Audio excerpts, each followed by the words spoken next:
Alright guys, welcome back to VALORANT News. Master Shanghai is not far away, but big roster drama continuing behind the scenes. Loud Salah giving his thoughts on the Loud situation, saying expect major changes and unexpected changes of that to their team, and what does that mean for the influence on NRG? Practically confirmed at this point changes will be made, and even Victor getting into it with FNS and s0m last night about a potential return to that NRG lineup. Very much interested to your thoughts in the comments below. Hit the like button if you enjoy. Subscribe if you're new as always. I would greatly appreciate it. As we see, a week away roughly now from Shanghai. This is Durka and the rest of the guys flying out there. Berlin, Paris, Shanghai. That is the plan. And they're going to get out there nice and early in preparation for the tournament to come. Of course, Fnatic #1 siege from EMEA, which came as quite the surprise, it's got to be said, after the way they started their season. But that has now turned around quite dramatically. Are they favourites? No. I think favourites are certainly probably from the Pacific side. And then 100 Thieves, they are the favourites from the North American teams that have been the strongest region now for some time. But of course, 100 T going as the #1 seed from that region, kind of out of nowhere really. But this I thought was funny. It surfaced again today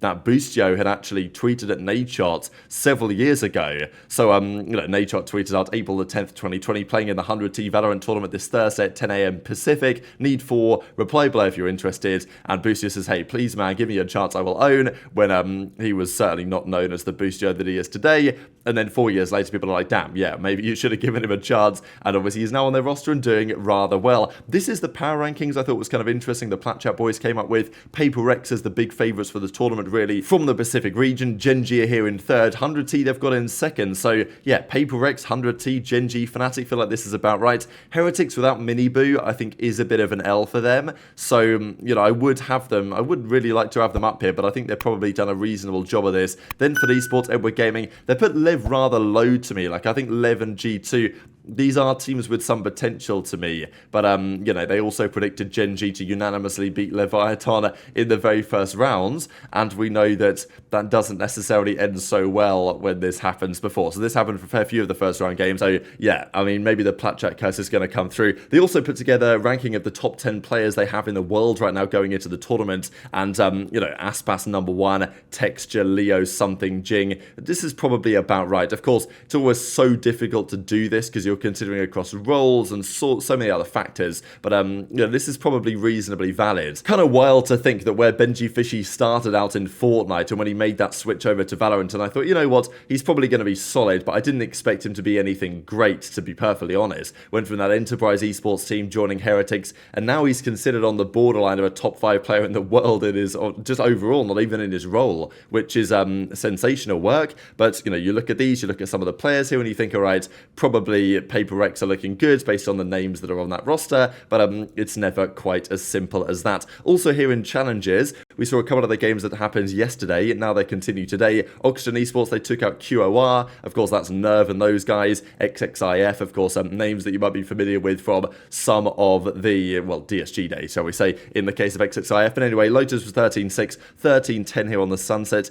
The other game, which kind of impressed me actually, was Moist Shopify, one of the big favourites, not just in this mid-season cup, but also, of course, in the entire tournament, to make a deep run here and win Ascension potentially. This was a close series. This was very competitive against the Fluffy Aimers. Now, the Fluffy Aimers are actually a good team. I mean, Pancakes, Mame, Neptune, those guys. But still, I mean, it was a 2-1 game. Ascent was 13-7 on their pick to the Fluffy Aimers. Then it went back the other way, 13-8, and the split was a 13-10 on the decider. So it was reasonably competitive, but Moist Shopify do get the job done, and obviously Dapper has an interesting reply as a result of it. But let's talk about some of this roster stuff then, right? Because it's been speculated on a lot. The teams also can take their time to some degree.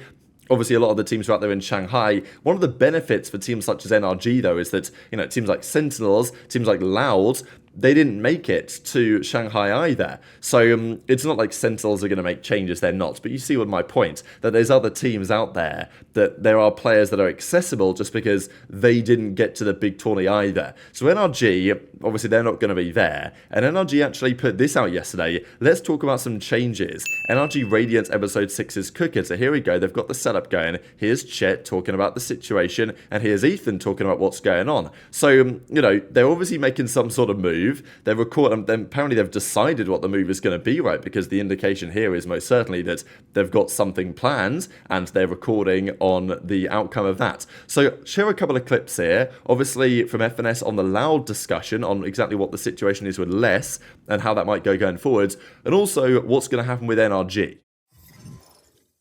What's up, Vic? What do you want? Wait, his comms are... What's up, Vic? What do you want? Screen time. Yeah, he's definitely Yeah. yeah. Yeah, I don't know what's wrong with this guy. Go and get rid of this guy, shall we? Can't hear me? Okay. Squeaking like a pussy. It's a nice picture you have there. Nice banner. Not too shabby. Vic, you have scrims? Hell yeah, bro. I'll be watching, bro. You guys got it. You guys enjoy. Yeah, you guys, good luck. Chat, we gotta get off after this game, chat. I'd unironically take 50% less money, but winning rather than making bank instant in a toxic environment and finish 10th. Okay, let me explain something. I understand that, and I think most players, if they were signing a contract right now, would be okay with that. And I don't know that this is what happened with Loud, but if I'm less and I'm getting paid, let's say 25k a month. Let's say I'm getting paid 25k a month, and all of a sudden the org tells me they can't pay me that amount and they need to lower my salary just to lower it. Why didn't they think of that earlier when we first signed the contract? Right? Like, how could they have not have budgeted for the whole year?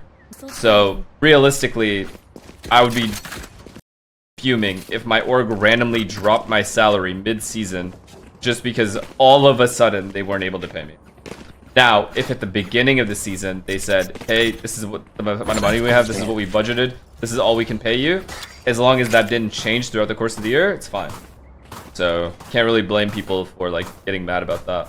So we're pretty convinced that Marvd is gone. That's been speculated everywhere, of course, over the last several days. But the big point is, are they going to do anything else? Is it just going to be a one-man move? Are they going to do other things? Are they going to bring somebody else into their roster? Right? Because there might be a requirement for other changes. There's also been speculation, as we saw in that clip, on what about FNS and s0m? Because FNS and s0m were there. Could they be brought back in, right? And this is when people have started to go into overdrive, because FNS and s0m made the point known they wanted to team together as a duo, and they were going to effectively bide their time until an opportunity arose. And going into the season, I was thinking, all right, maybe a team like G2, maybe a team like 100 Thieves, if they underperform, could reach out to FNS and s0m mid-season and say, hey, we want you in. What do you want to do with our roster? Do you like it? You know, what changes do you want to make? Because FNS really wanted to say, look, I want to have full control over the roster that we build here if I'm going to come into a roster mid-season. And then I think FNS has been relatively clear over the last couple of months, certainly because the watch party, you know, money goes pretty crazy, that maybe it's not worth going down that route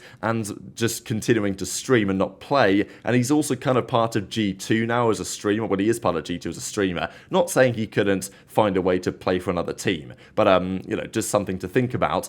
I think he's pretty convinced probably that he wants to stay where he is for now. s0m is maybe less clear. I know that s0m wanted to play with FNS, but if there was an offer for s0m to return to NRG as a player literally right now, even without FNS, would he take it? I think it's a possibility that he would. And Victor was in their lobby, and of course there was some discussion on whether there was anything in that in terms of wholesale roster changes at that franchise. The other point, of course, is whether Loud players are available, potentially could happen. s0m actually made comments on this on the stream, of course, in Portuguese, but, you know, the translation was, yes, there are changes coming. So the team is making moves, things that I didn't even expect, to be honest. And this is where things get kind of interesting with regard to the less situation that, as FNS talked about, if less was basically told you're getting less money, it does paint a very interesting picture for what happens from now to, you know, over the next couple of weeks, really, when all these decisions are starting to be played out. So Sarlacc says basically expect the unexpected. There's things that I didn't expect that are potentially coming true.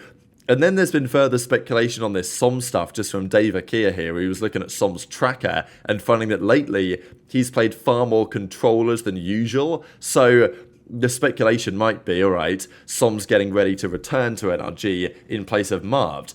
Whether that means FNS comes in as well, I'm not so convinced, but there are speculation that maybe s0m is in, and I don't know what's going to happen with less, but you've got to think that if there are changes coming to Loud, which it seems like they are according to Sadak, you've got to wonder whether NRG could be the beneficiaries of that if they really tried to make it work. So very much intrigued to your thoughts in the comments below. Did want to quickly address as well this comment here from Tens, which has been doing the rounds over the last few days. And maybe it's a known thing that some players don't necessarily like the game that they play competitively.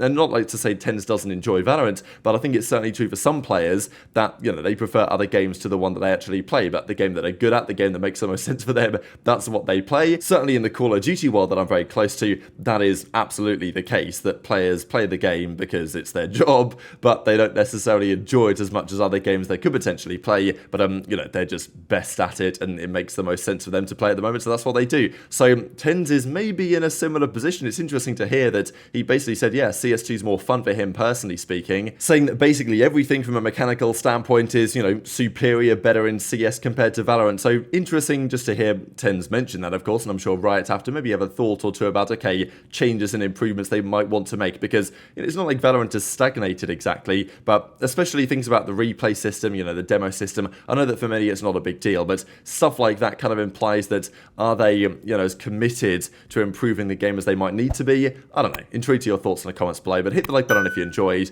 subscribe if you're new, take care, and I'll see you next time.